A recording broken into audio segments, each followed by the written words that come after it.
So, this movie is something else. So, we get to meet this socially awkward dude named Seth, who's like terrible with women, just terrible at talking to people in general. And at first he seems harmless, just like, oh, he's socially awkward, he's not very good at talking to people, whatever.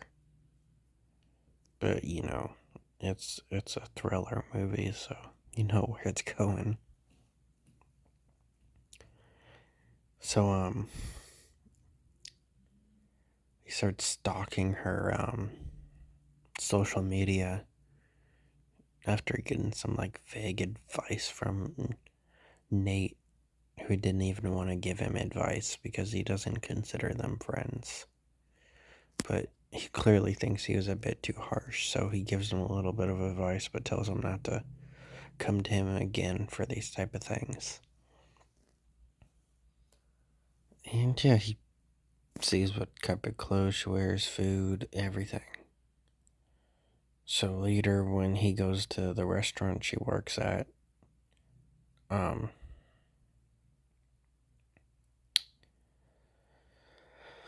well, he has a very awkward encounter with her. It just gets way worse when she tries to lie and says she has a boyfriend, so she can't go on a date with him. And he responds with, "No, you don't." Now that I'm thinking about it, the restaurant stuff does bring in something else. Brings somewhat of a problem because she goes missing. She's locked up in a cage by him. So wouldn't the people that she worked with say something about that weird encounter? I'm sure she told the people that she worked with. We don't see anyone see that happen, but whatever. There's also the thing with her ex-boyfriend Eric, where she had that encounter with him at the bar. And yeah, he tries to talk to her again at the bar, and she realizes it's the same dude. And she gets in a fight with him, says that he tried to grab her, and Eric beats him up. He gets kicked out of the bar, and then she's missing like a day or two later.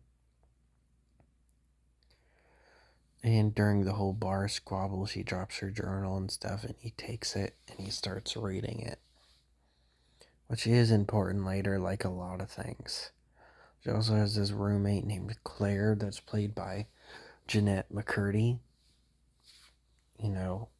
Obviously most famously known for Sam from iCarly.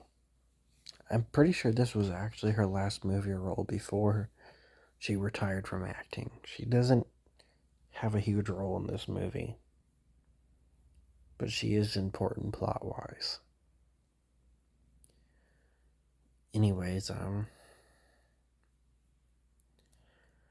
we find out that Claire was sleeping with her boyfriend Eric, and that's why she has problems with Eric and doesn't want to, be with him anymore. And she killed Claire. She got in a car crash and they both survived. But she decides to take a piece of glass out that was in her stomach and killed her. And then she became a serial killer after that. And that is why he kidnapped her. Because he wanted to save her. He loves her in his own weird, fucked up, demented way. And, he just wants to stop her from killing and hurting people. So he kidnaps her. He also does like something super dumb. He like takes a bunch of drugs from the dog place he works at, and he uses it on himself, which honestly could have made the movie end early if he got something that would have killed him. Because he even says himself that he didn't know if it was gonna kill him or not. He was like, "Don't worry, it's safe. I tested it out on myself." To her during a scene.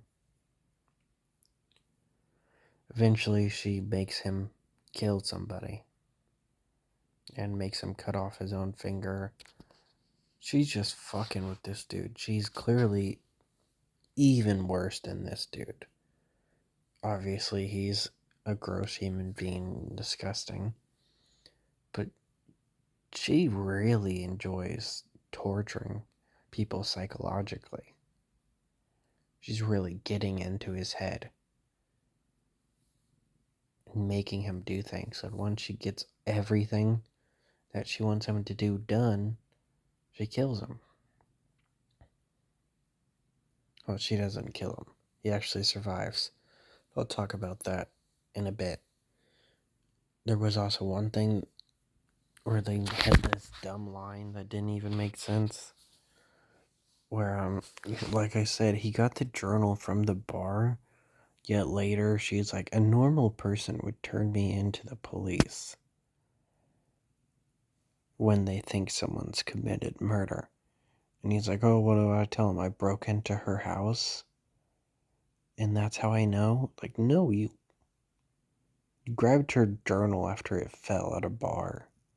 Yeah, you broke into her house, but that was only because of the fact that you wanted to stop her from killing people.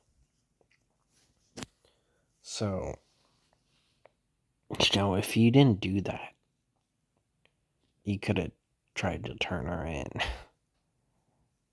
Because it only happened after. Oh, they also try and make you think he killed a homeless man. Like, there's a scene of him following her.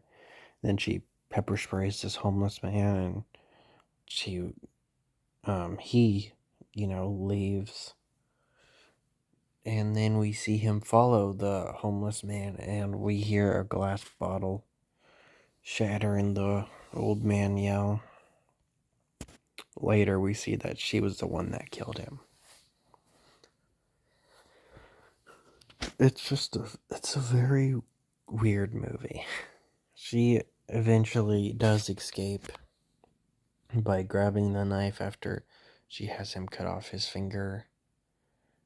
And she's back with Eric.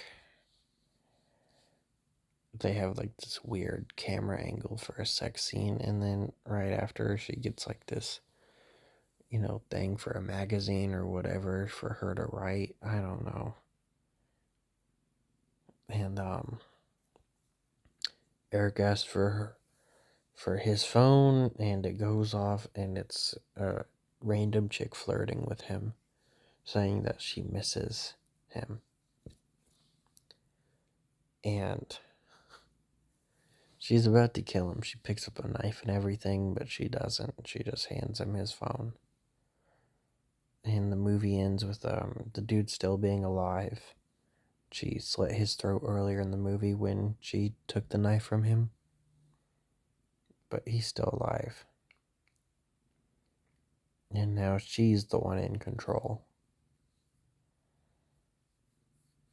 I do think, obviously it doesn't excuse his actions because he was already a fucking stalker before the whole kidnapping thing. Like, he wouldn't have known about her being a murderer if not for him being a stalker. But in his own demented way, he wanted to help her. In her way, she just wants to fuck with him. But they're, both terrible people. And it's just it's a very odd movie to watch. But I think it's definitely something you need to watch for yourself first. Which is something I probably should have said sooner.